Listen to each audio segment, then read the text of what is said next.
Na nova temporada da série Aposto Que Você Não Sabe, a gente vai começar trazendo Supertramp, uma das bandas mais pedidas por vocês. Presta atenção que eu vou contar umas histórias que você não sabe.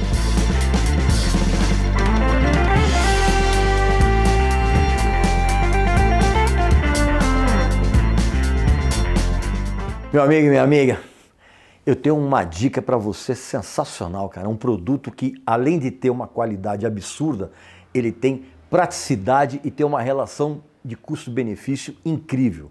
É essa caixa portátil da Edifier, feita em alumínio. A fonte dela dura 19 horas, cara, de autonomia. Pô, isso aí para quem tem um produto portátil desse é uma mão na roda. Você pode conectar essa caixa, que é Bluetooth, em qualquer coisa que você quiser. Celular, computador, televisão, teu aparelho de som, e você vai ter, com a praticidade que esse produto tem, de você ouvir música de qualidade com qualidade. Evidentemente que você que nos segue aqui no canal, você tem privilégios. Se você quiser adquirir esse produto por um preço sensacional, basta que você clique aqui no link abaixo. Agora, se você quiser ter um desconto ainda melhor, que você não vai encontrar em lugar nenhum da internet, basta que você preencha o cupom de desconto com Regis Tadeu Indica. E aí sim, você vai adquirir um produto de primeira qualidade com um desconto que você não vai encontrar em lugar algum. Meu amigo e minha amiga, começamos aqui a nova temporada do Aposto Que Você Não Sabe, que é uma série das mais queridas aqui do canal. E eu quero começar essa nova temporada falando a respeito de uma das bandas mais pedidas por vocês, que é o Supertramp. É, exatamente, meu amigo, minha amiga. Quase... Ah, peraí, antes de eu começar esse vídeo aqui, é claro que você vai fazer a sua inscrição aqui no canal, vai visitar a nossa loja, novíssima loja, que tem uns produtos muito legais, como essa camiseta aqui, ó. Beleza? Quase ninguém que diz adorar o Supertramp, e o Supertramp é realmente uma das bandas mais adoradas aqui no Brasil, quase ninguém que se diz apaixonado sabe que a banda começou fazendo um som progressivo. Era rock progressivo antes. E dos bons, tá? Porque inclusive os seus dois primeiros discos, aqui ó, até tirar do plástico aqui para mostrar a capa para vocês aqui, ó. Esse é o Supertramp de 1970, tá? E o segundo, que tem essa capa aqui incrível, que é o Indelible Stampede, tá vendo? 71. Esses discos merecem ser ouvidos muito. Eu sei que você está acostumado só com aquelas músicas da rádio e tal. Aproveita aí as facilidades da internet e ouça esses dois discos, que são realmente muito bons e rock progressivo. Só que a história da banda tem alguns detalhes muito curiosos e que pouquíssima gente sabe. Vamos retornar para 1969. Por quê? Porque o Supertramp, o grupo, ele surgiu. Por quê? Porque havia um milionário, uma espécie de mecenas holandês, chamado Stanley Misgais. E ele era um milionário, ele patrocinava algumas bandas, aquela coisa toda. E ele desistiu de financiar um grupo na época que chamava The Joint. E ele resolveu investir a grande fortuna que ele tinha apenas em um dos integrantes dessa banda, que era o pianista e tecladista Rick Davies. Sabe-se lá por qual motivo, né? Alguns dizem que inclusive era um motivo meio romântico, assim, o Stanley gostava muito do Rick Davies. Então ele resolveu investir no Rick Davies, e aí, por aquele velho sistema de anúncio de jornal, ele conseguiu trazer um baixista chamado Roger Hodgson. É, aquele mesmo, exatamente. E aí um guitarrista chamado Richard Palmer e um baterista chamado Keith Baker. E aí foi formada uma banda chamada Daddy. Só que rolou um problema já tinha uma outra banda chamada Daddy e fazia um certo sucesso ali em Londres. Então eles acabaram mudando o nome para Supertramp por conta de um livro chamado The Autobiography of a Supertramp, escrita pelo William Henry Davies. Daí então veio o nome da banda. E logo de cara, esse grupo de músicos recém-nomeado como Supertramp já dava para sacar que o Rick Davies era um cara mais chegado ao blues e o jazz, e o Roger Hodgson era o cara mais afeito à música pop, à psicodelia. Como nenhum dos dois tinha interesse em escrever letras, isso ficou a cargo do Palmer, do guitarrista. E aí, por conta da interferência daquele milionário holandês, o Supertramp foi um dos primeiros grupos a assinar com a filial da gravadora americana A&M Records no Reino Unido. E isso só aconteceu pela interferência do milionário, né? E aí foi lançado então o primeiro disco que eu mostrei aqui para vocês, tá? Chamado Supertramp, que foi um disco, inclusive, ele chegou até a ser elogiado pela crítica na época, né? E eu mesmo, ouvindo esse disco, quando eu ouvi logo pela primeira vez, porque esse disco aqui saiu no Brasil muito tempo depois que a banda já tinha estourado por aqui. O som é uma mistura de Camel com Genesis. Quem manja de rock progressivo sabe então o quanto esse disco aqui é legal, porque essas duas bandas também são sensacionais. Só que esse disco, cara, ele não vendeu absolutamente nada, mesmo com um certo burburinho dentro da crítica especializada na época. Pra você ter uma ideia, esse disco nem chegou a ser lançado nos Estados Unidos, tanto que inclusive ele também saiu lá com muito atraso. Ele saiu em 1977, ou seja, 7 anos depois. Esse disco, ele tem uma curiosidade, pouquíssima gente sabe disso. Ele tem títulos diferentes em países diferentes. Por exemplo, de nós, a prensagem inglesa desse disco, ele vinha no rótulo escrito "And I'm Not Like Other", no selo do LP, embora a capa não tivesse nada disso. Na Espanha, esse disco se chamava Now and Then, e em Singapura ele chamava Surly. Não se sabe por que isso, mas enfim. E mesmo a banda sendo uma das trocentas atrações daquele famoso festival da Ilha de White em 1970, lembra? Inclusive a inclusão da banda no festival foi bancada por aquele milionário holandês, né? Quase ninguém sabe dessa história. Então mesmo a banda fazendo parte do elenco daquele festival, não aconteceu absolutamente nada. Então, a partir disso, desse pseudo fracasso, vamos dizer assim, começaram a rolar várias trocas de integrantes, né? Inclusive, o guitarrista e letrista, o Richard Palmer, saiu da banda, né? Porque ele sempre teve muitas desavenças, tanto com o Rick Davies quanto com o Roger Hodgson. E tem um detalhe que nem os fãs de rock progressivo sabem. O Richard Palmer é aquele mesmo Richard Palmer que passou a ser um dos letristas do King Crimson. E o mais incrível ainda, que pouquíssima gente sabe, ele se tornou quase um milionário porque ele foi o compositor de um grande sucesso pop de 1985, completamente diferente, que é uma canção chamada I'll Never Be Maria Madalena, daquela cantora chamada Sandra. Foi um estouro mundial.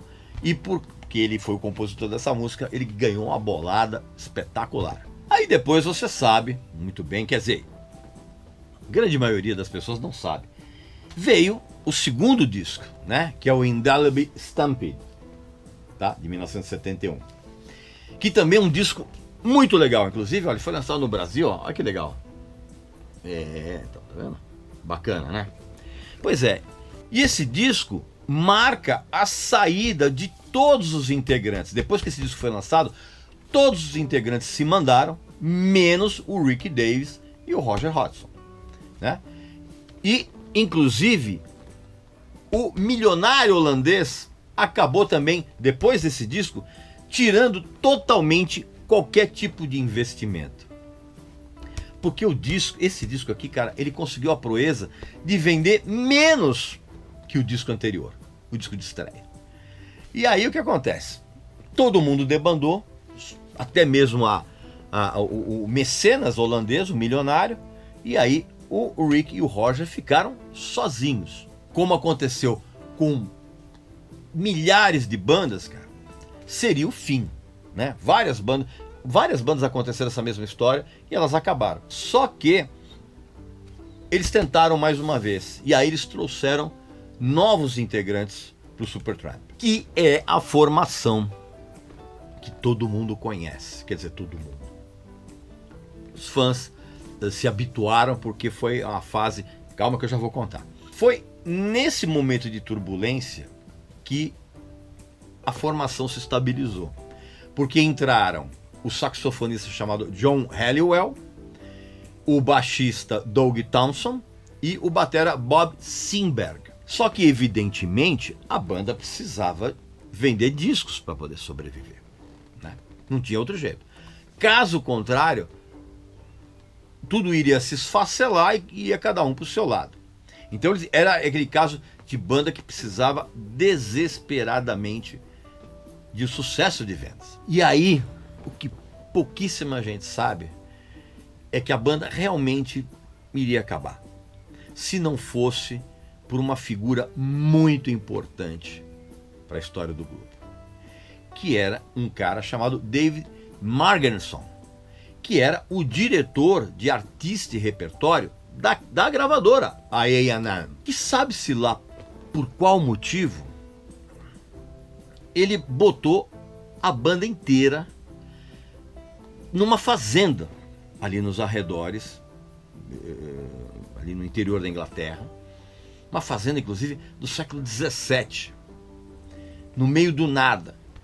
E ele fez com que a gravadora financiasse os ensaios e as composições de novas músicas, porque ele acreditava que a banda era boa. E se a banda fizesse mais um disco e fracassasse, aí não tinha como, aí era tchau.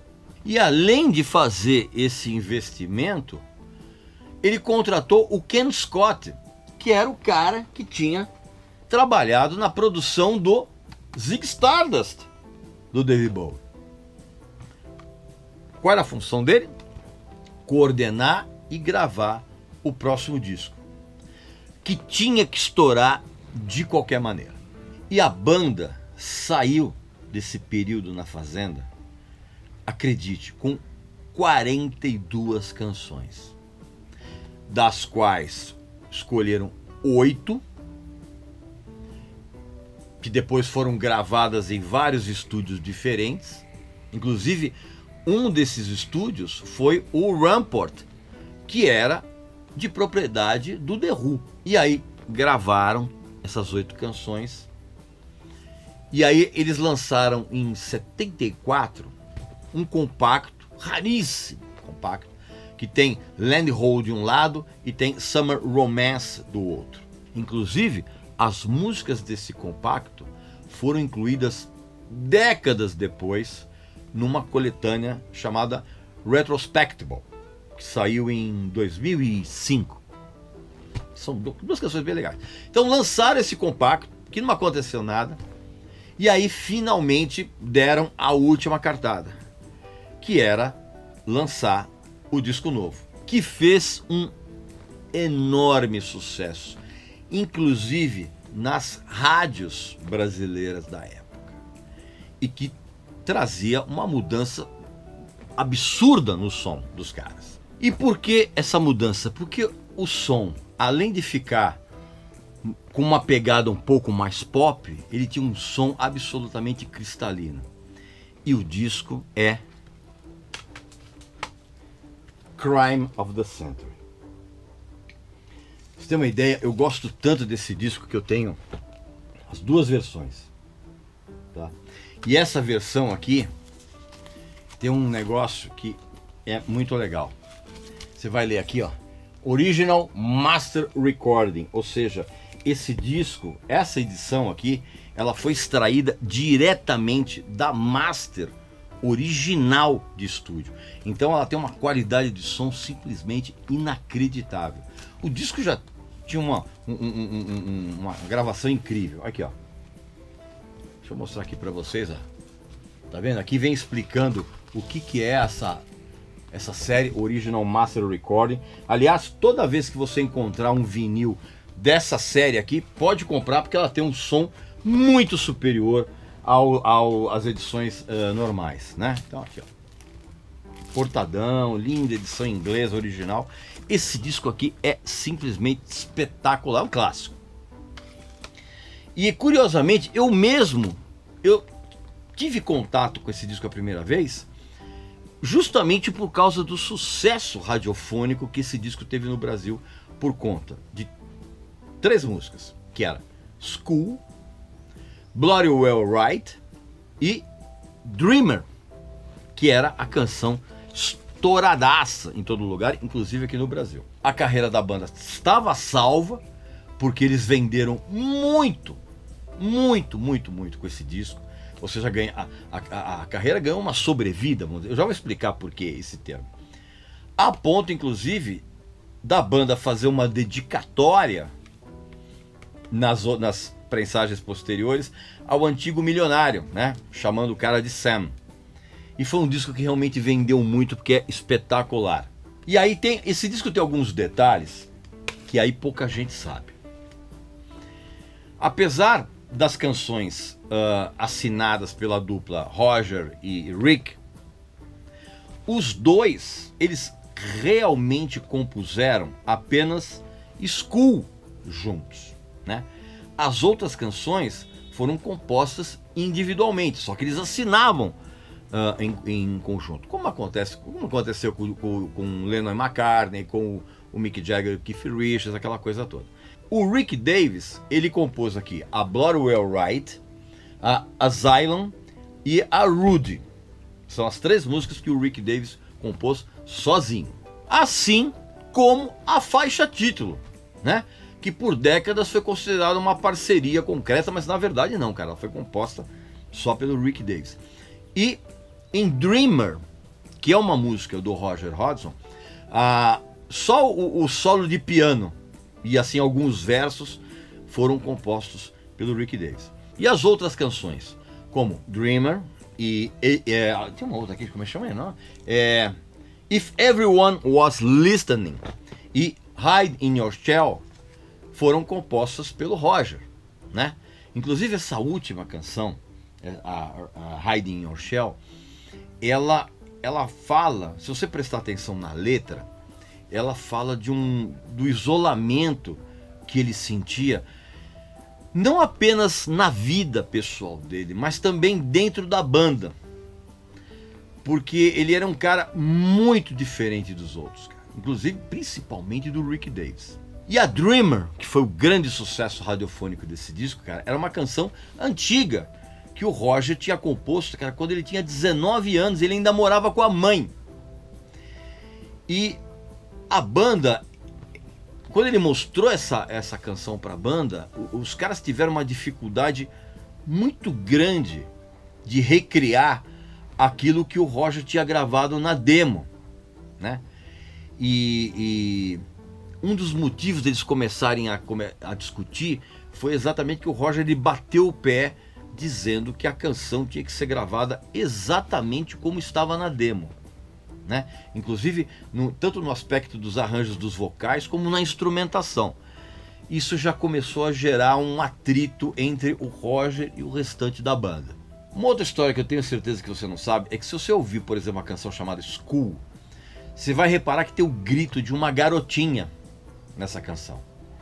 E esse grito ele foi colocado porque o Roger ele tinha uma lembrança muito ruim de uma rejeição que ele teve, aliás, que ele trazia desde a infância.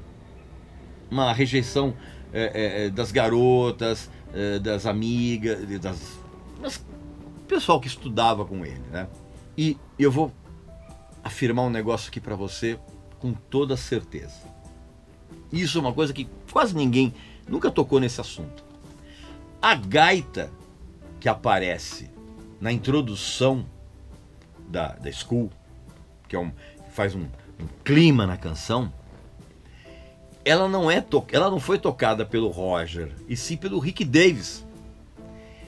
E essa gaita, cara, ela é claramente influenciada pelo personagem do Charles Bronson naquele filme Era Uma Vez no Oeste, do Sergio Leone, que para mim é o maior faroeste de todos os tempos.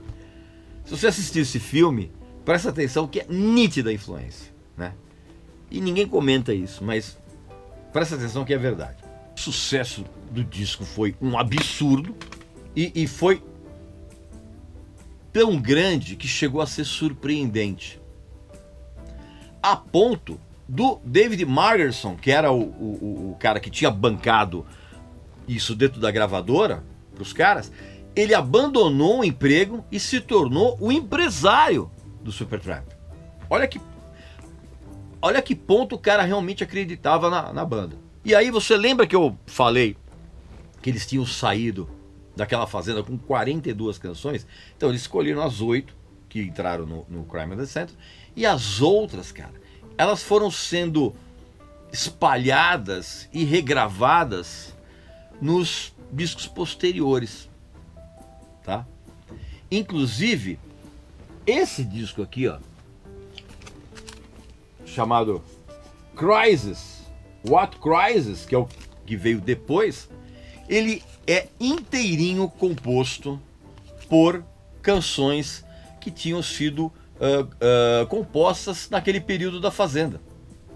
E também várias dessas canções entraram, deixa eu mostrar aqui, também nesse disco aqui, ó, no Famous Last Words, tá? Mas eu já vou falar a respeito desse disco aqui.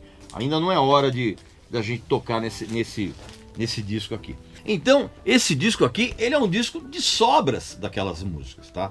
E é um disco legal, mas foi a partir dessa época aqui que começaram a ter umas pressões muito grandes. Por quê, cara? Porque o Supertramp tinha adquirido um sucesso incrível. E tão difícil quanto você chegar a ter um sucesso enorme é você conseguir se manter. E esse disco aqui, cara, vendeu muito mal. Exatamente por conta desse sucesso, a banda, do sucesso do Crime at the Center, a banda teve que ficar fazendo turnê o tempo inteiro. E eles tinham que entregar um novo disco. Você tá entendendo? Uma questão de semanas. Então, como não tinha tempo hábil para compor, eles resolveram então aproveitar essas sobras. E esse disco aqui, ele foi gravado aonde? Ele foi gravado em Los Angeles. E esse disco saiu em 1975. Curiosamente, você vai achar, falar, pô, então o disco é um refúgio. Mas não só esse disco aqui é bem legal e ele vendeu pouco injustamente, como até hoje esse é o disco favorito do Roger Hodgson dentro da carreira inteira do Supertramp, né? Ao contrário do Rick Davis, que não curte muito esse disco, embora ele tenha sido o autor do título e da ideia da capa. Isso do Rick Davis. E como eu disse, ele é um disco muito legal. Só que as vendas, cara, foram... Cara, olha que legal essa edição bem só com um envelope aqui. Nada de... Essa aqui é a edição americana. Tá? Então o que acontece? E aí esse disco vendeu muito menos do que o anterior, cara. Então eles... inclusive os compactos que foram extraídos desse disco, cara, também venderam muito mal. Então esse disco foi considerado, em termos de vendagens, um fracasso completo. Para não dizer que era um disco de refúgio completo, o Rick e o Rogers, eles compuseram na estrada, durante a turnê anterior, eles compuseram Ain't Nobody But Me e uma outra canção chamada The Meaning. The Meaning. Essas eram as canções vamos dizer assim, mais novas na época, né? E 4 músicas desse disco já vinham sendo apresentadas nos shows antes do lançamento. Que isso era uma coisa comum na época. E aliás, hoje pouca gente sabe a respeito disso. Antigamente, várias bandas apresentavam as músicas novas primeiro nos shows e depois gravavam nos discos. Já contei para vocês que o Pink Floyd fazia isso, né? O Dark Side of the Moon, na turnê anterior ao lançamento do disco, eles já estavam tocando as músicas que viriam gravar depois. E o Supertramp fazia a mesma coisa com algumas canções desse disco, que é a Just a Normal... deixa eu lembrar aqui. É a Just a Normal Day, Lady, Sister Moonshine e Another Man's Woman. E aí, o fracasso desse disco, ele deu um tremendo susto na banda. E acionou aquele sinal de alerta, porque eles estavam novamente tendo aquela pressão para estourar. Por isso que eles resolveram retomar o mesmo processo de composição que eles fizeram para o Crime of the Century para fazer o disco seguinte. E o disco seguinte não apenas é um reflexo dessa retomada de método de composição, como também, assim como o Crime of the Century, é uma obra-prima, que é o Even in the Quietest Moments, de 1977.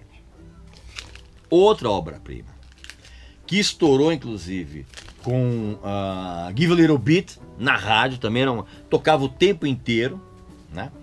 Que foi uma outra canção que o Roger resgatou daquela época que ele morava com a mãe, com 19 anos, assim como tinha acontecido com Dreamer. E Give a Little Bit tocava o tempo inteiro na rádio. E o mais incrível é que esse disco ele foi lançado em 77, assim, na plena efervescência do movimento punk, principalmente na Inglaterra. O Supertramp ele foi capaz não apenas de sobreviver mais uma vez, né, como de ampliar ainda mais o público que eles já tinham, tá? Uma coisa impressionante, porque na época era uma coisa impressionante aqui. Se dependesse das rádios, você dava para botar Supertramp, Queen e 10cc, por exemplo, no mesmo caldeirão, sabe? Mesmo com sons muito diferentes. E esse disco aqui, ele tem uma série de curiosidades. Primeiro, ele foi gravado no Caribou, que era aquele mesmo estúdio em que o Elton John gravou alguns dos discos mais sensacionais dele.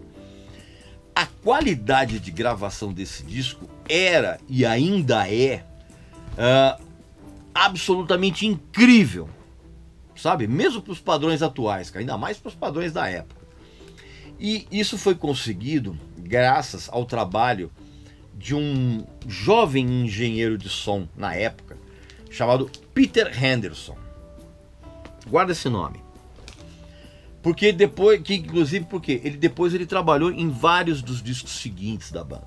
E mais uma vez, a dupla Roger e Rick foi creditada como parceiros, mas cada um compôs separadamente. Por exemplo, Give a Little Bit foi escrita pelo Roger, sozinho. E o Roger também compôs a faixa título, Babaji e a esplendorosa Fool's Overture, tá? Enquanto o Rick Davies compôs From Now On, também que tocou muito na rádio, e Downstream e Loverboy. Essa última, Loverboy, teve uma fonte de inspiração absurda, porque o Rick Davies ele viu um anúncio numa revista americana de um método para conquistar mulheres. Exatamente, era um método de uma revista masculina americana, era um anúncio de um método infalível para conquistar mulheres, cara. Que, inclusive esse método, ele prometia devolver o dinheiro que a pessoa gastou nele se ele não transasse com 5 mulheres diferentes em 2 semanas. Esse era o anúncio. Essa era a promessa do anúncio. Cara, o Rick Davies achou um negócio tão absurdo que ele escreveu uma letra e compôs uma música inteira a respeito disso, que é justamente a Loverboy. Curiosamente, a faixa título desse disco, ela foi praticamente inteira composta numa passagem de som que a banda fez num show em Copenhague, né? Com o Rick Davies tocando bateria. Incrível, né, cara? E aí eles acabaram gravando isso, transformaram numa demo e virou a canção que a gente ouve aqui. Tem uma das canções chamada Downstream aqui, que é uma canção só de voz e piano com o Rick Davies, e ela foi gravada em um único take. Ele sentou no piano, colocou o microfone, gravando, tocou a música, pronto. Um único take. E aí um grande épico desse disco é Fool's Overture, né? Que inclusive essa música no começo, ela era apelidada entre os caras da banda de The String Machine Epic, no meio dali do processo da coisa. E ela demorou, acredite se quiser, cara, 5 anos para ficar totalmente pronta. Ou seja, o esboço dela era 5 anos atrás e eles demoraram esse tempo para deixar a canção completamente arranjada, do jeito que a gente ouve aqui. Porque na verdade ela é uma colagem de vários temas diferentes que eles reuniram como se fosse uma espécie de uma suíte, vamos dizer assim, né? Então nela você ouve os discursos do Winston Churchill, que inclusive é o mesmo discurso que o Iron Maiden usou na introdução de Aces High. Presta atenção. Você nunca tinha reparado nisso, né? Pois é o mesmo. E aí tem o som dos sinos da torre do Big Ben. Tem um trecho, inclusive, de Venus, que é uma das partes daquela suite The Planets, que foi composta pelo Gustav Holst. Lembra? De onde saiu o riff do Black Sabbath, da música Black Sabbath. Lembra? Eu já contei isso numa Aposto que você não sabe do Black Sabbath. Pois é. E tem também trechos de um poema de William Blake, grande poeta, chamado And It Those Fit in Ancient Times, que é mais conhecida como Jerusalem. É, exatamente. E ela foi inclusive musicada pelo Emerson Lake and Palmer. Lembra? Pois é.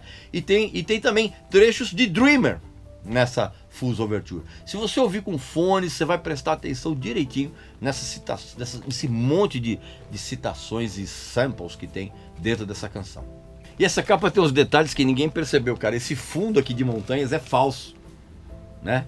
É falso. É uma como se fosse um quadro, uma pintura, uma tela, mas é a montagem, não é a montanha mesmo. E aqui na partitura, tá vendo aqui, ó, que tá escrito Fool's Overture, todo mundo pensa que é a partitura da própria, desse próprio épico, mas na verdade não, cara. Essa é a partitura do hino nacional americano, o The Star Spangled Banner. Se você tocar o que tá aqui na partitura, é isso que você vai tocar. Sacou? Pois é, e aí, meu amigo e minha amiga, aí na sequência veio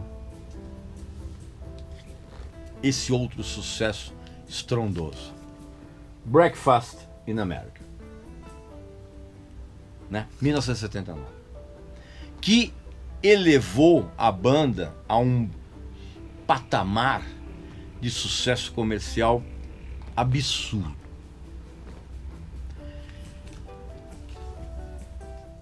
E foi exatamente esse sucesso absurdo que fez com que os caras da banda, que tinham convivido lá na fazenda, né, tinham morado juntos de um tempo e tal, não sei o que, bababá, e eles foram para Los Angeles, se estabeleceram lá em Los Angeles. Foi aí que eles começaram a ficar atordoados com esse sucesso e as relações internas começaram a mudar de uma maneira muito mais drástica do que já tinha sido até então. No fundo, eles tinham conquistado o sonho que toda a banda tinha, cara, que era estourar nos Estados Unidos. E foi exatamente durante as gravações e depois que esse disco foi lançado que o ambiente ficou realmente muito esquisito. Por quê? Porque o Rick e o Roger, eles já não escondiam mais as diferenças musicais que eles tinham, né? E todas as canções desse disco aqui, elas escondem nas letras esse antagonismo entre ambos. Aqui, ó, inclusive isso aqui é o encarte original, tá vendo?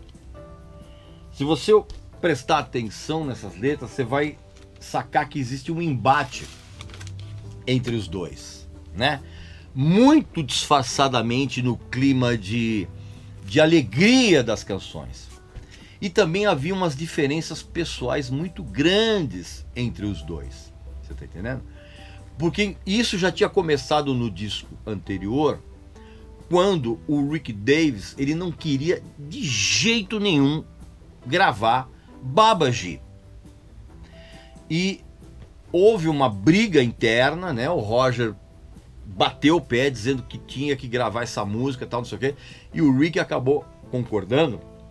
Depois de inúmeras discussões, ele acabou concordando muito a contragosto.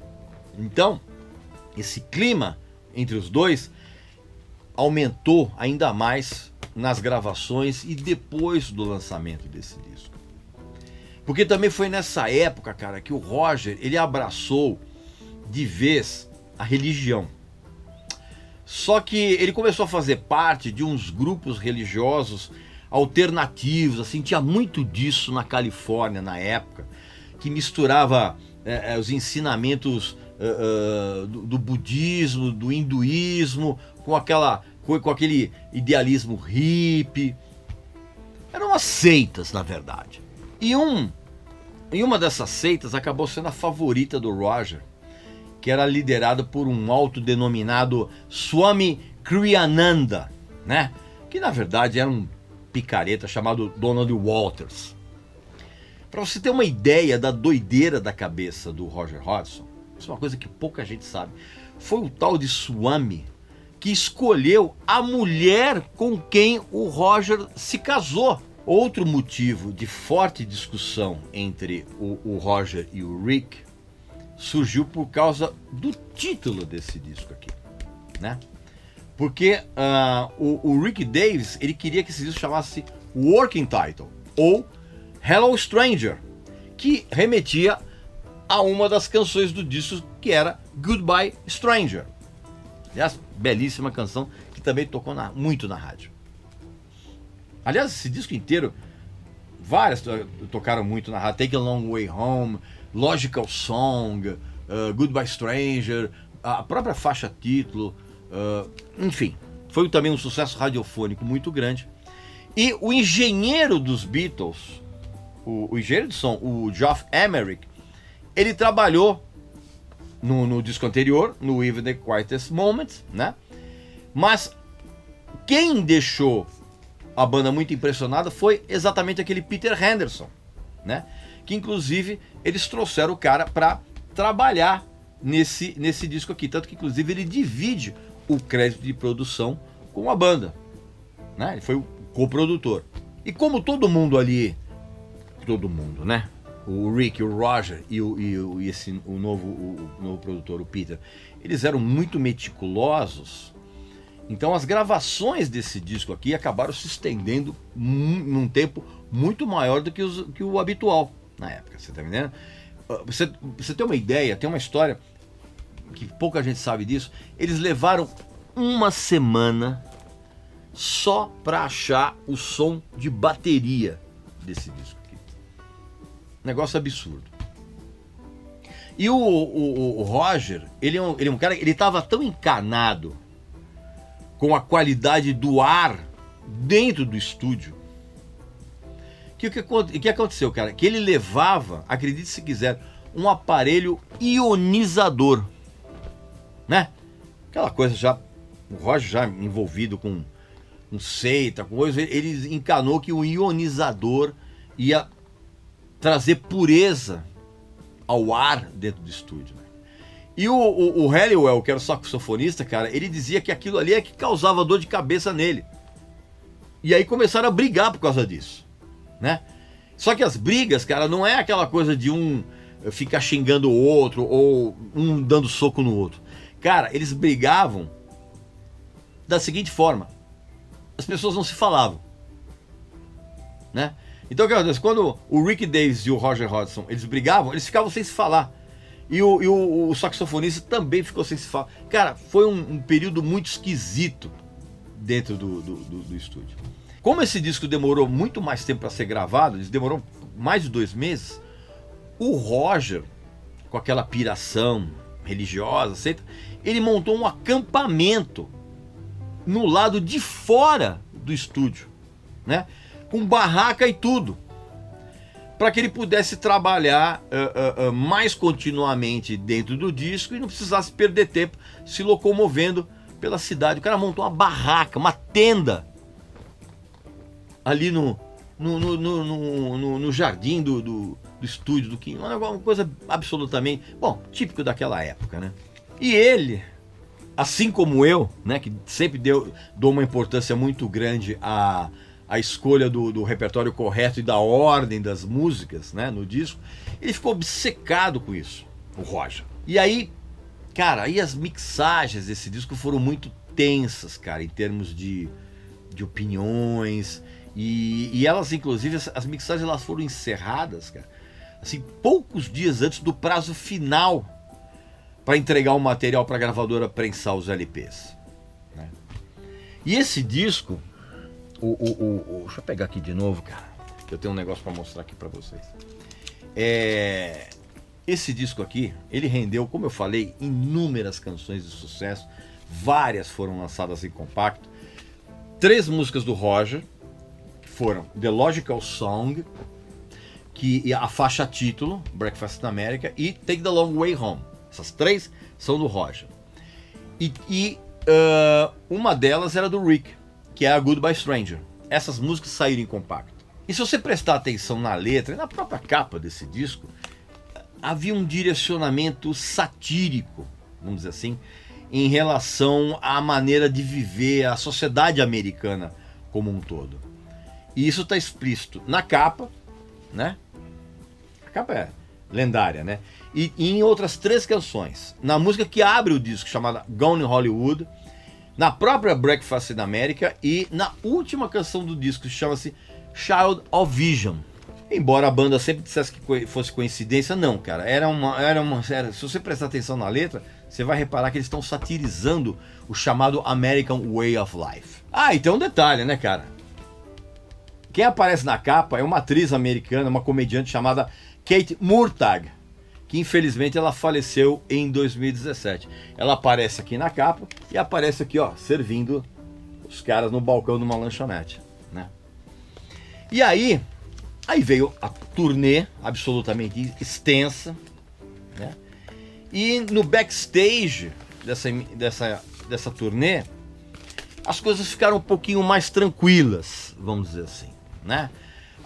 Os caras jogavam, não tinha esse negócio de grupo, sabe? Tipo, vamos beber, vamos transar com todo mundo, não sei o que, bababá, que era um negócio tão comum na época. Não, cara, o backstage da turnê, os caras ficavam jogando dardo a dinheiro, né? Antes dos shows, pra você ter uma ideia, nível de... E aí, o que acontece? Acabavam os shows, cara, eles preferiam ir jantar nas cantinas italianas ali das cidades, depois do show, do que ficar com essa coisa de grupo e de drogas. Então era um esquema bem tranquilo. Só que o que acontece, cara? A barra voltou a pesar no ambiente deles durante a turnê desse disco, né? Do Breakfast in America, que foi registrada num dos melhores discos ao vivo de todos os tempos, que é o Paris. Vou tirar aqui, ó.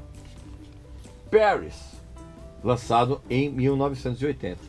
Isso aqui é a edição original que eu comprei na época. Tá meio desgastada porque eu ouvi tanto esse disco. E aí o ambiente começou a ficar esquisito de novo. Aliás, esse disco aqui, por pouco, ele não se chamou Roadwork. E esse disco, pouquíssima gente sabe, ele foi lançado só para tapar buraco, para dar tempo da banda preparar, mais uma vez, sob uma enorme pressão, o sucessor do Breakfast in America.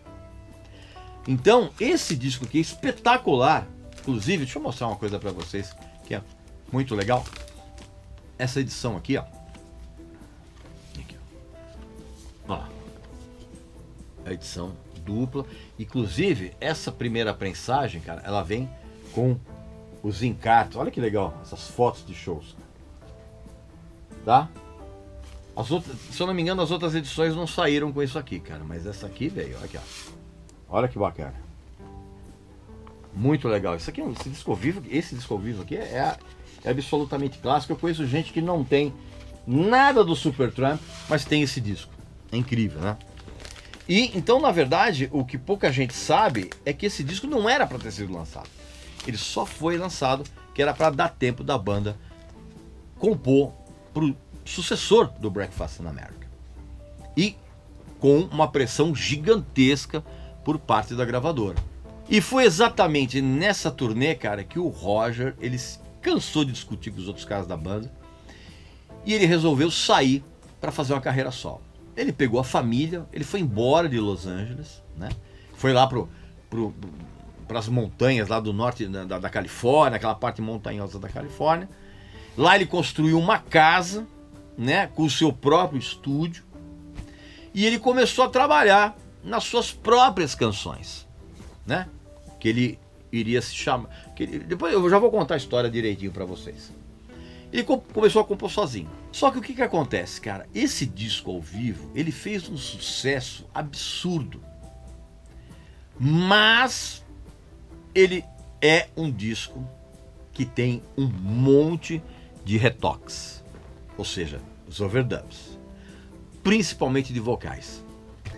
Grande parte dos vocais desse disco foram refeitos em estúdio. E é incrível como, na época, ninguém notou que tinha uma canção nesse disco que nunca tinha sido lançada antes dos álbuns, que é uma canção chamada You Started Laughing, né?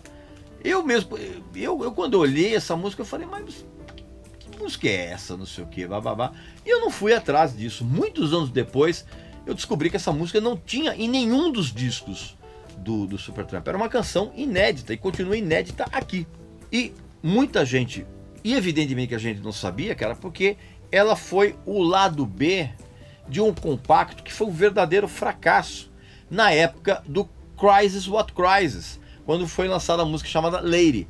Essa, You Start Laughing, foi lançada como lado B e ninguém deu a menor bola. Agora, pouquíssima gente notou que um dos grandes sucessos do Supertramp não entrou nesse disco, que foi justamente Give a Little Bit, né? E o motivo, quase ninguém sabe disso. Embora essa música fosse presença obrigatória nos shows, e ela foi tocada em todos os shows dessa turnê, os caras da banda, na hora que eles foram ouvir as fitas das gravações, eles ficaram absolutamente horrorizados quando eles ouviram a versão do que eles tinham tocado de Give a Little Bit em todos os shows que foram gravados. Eles falaram, cara, não é possível, cara, e eles ficaram tão horrorizados que eles não conseguiam nem consertar a música. Eles falaram, cara, mas ficou muito ruim.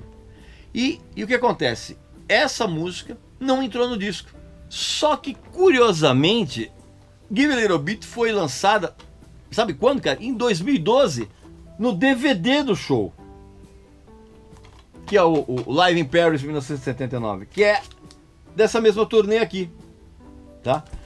E isso aqui foi lançado depois de muitos anos, cara, porque as masters e a filmagem que a gente vê aqui, cara, tava meio esquecida, abandonada, cara, no celeiro da fazenda do batera, do Bob Sinberg. E ele remexendo lá, ele encontrou as masters e com a filmagem original, cara. Imagina que doideira isso.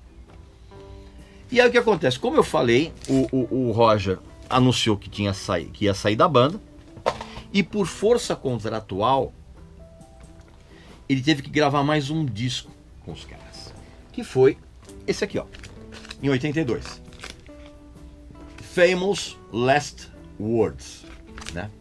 Que fez muito sucesso no Brasil e nas rádios daqui do Brasil e por causa de uma música chamada It's Raining Again, né? E My Kind of Lady. Foram as duas músicas que tocaram absurdamente nas rádios aqui no Brasil. Só que esse disco, cara, você ouve ele do começo ao fim, você não consegue perceber o ambiente ruim das gravações em estúdio. Tá entendendo? Com o Roger brigando o tempo inteiro com o Rick Davis e com o restante da banda. O tempo inteiro, cara.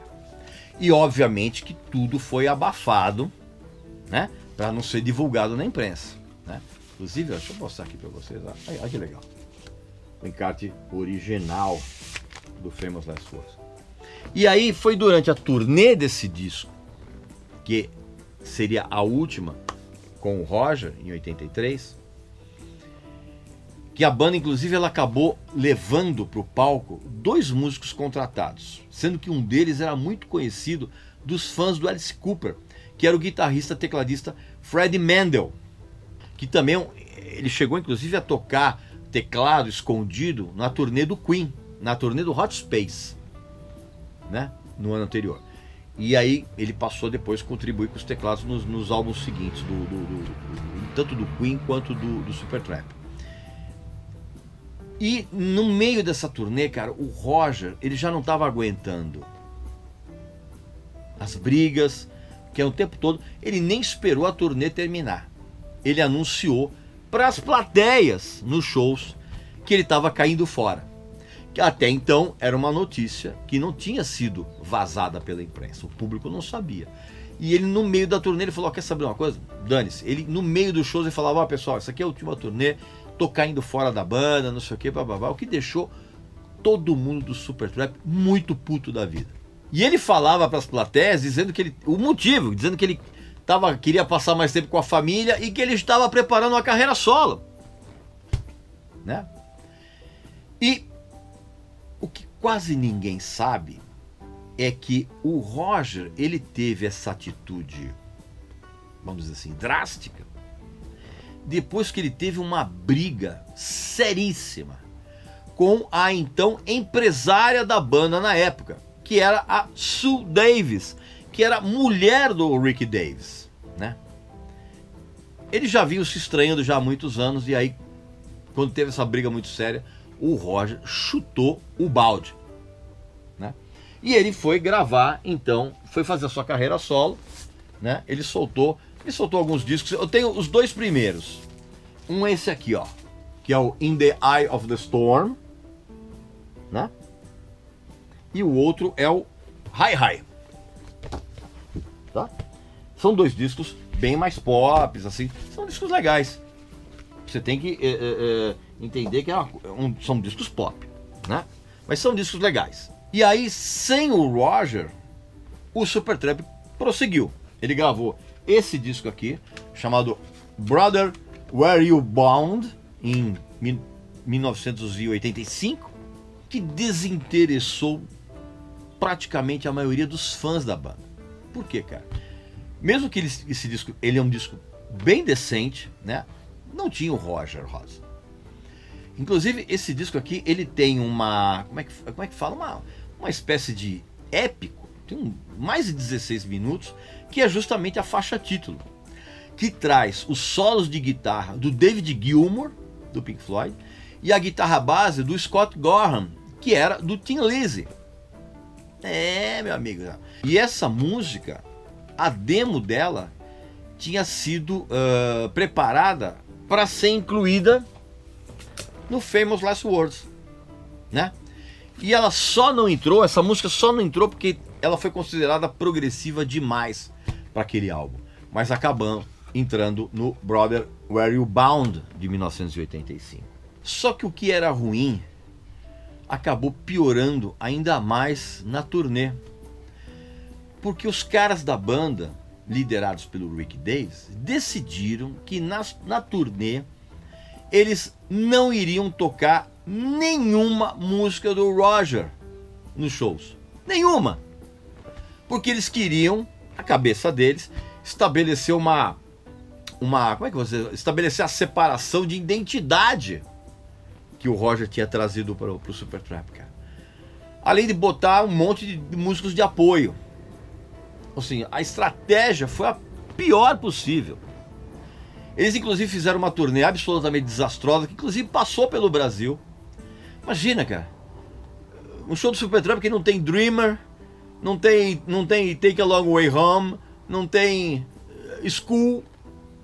Cara, os fãs ficaram tão indignados com isso que o que aconteceu? O grupo acabou em 88, um ano depois de lançarem esse disco aqui, ó, que eu vou mostrar aqui pra vocês, ó. O Free as a Bird. Acabou, sabe? Que é um disco que inclusive ninguém deu bola pra esse disco, né? E já que a banda inclusive, né, tentou fazer um som que fosse um pouco mais próximo da New Wave, mas assim, eles tentaram fazer um som meio New Wave quando a onda já tinha passado. E aí a banda acabou em 1988.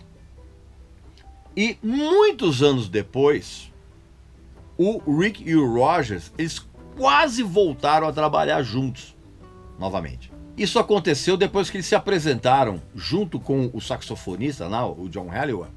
Eles se apresentaram em um jantar num hotel de luxo em homenagem ao Jerry Moss, que era um dos fundadores da gravadora do Supertramp, da A&M Records. E lá eles tocaram, os três só, tocaram Logical Song, tocaram Goodbye Stranger e só. Tocaram só essas duas músicas. E aí eles, pô, a gente podia voltar a tocar junto, não sei o que. Eles chegaram a gravar uma demo, né, com duas músicas novas, uma chamada You Win, I Lose, e a outra é Under Light.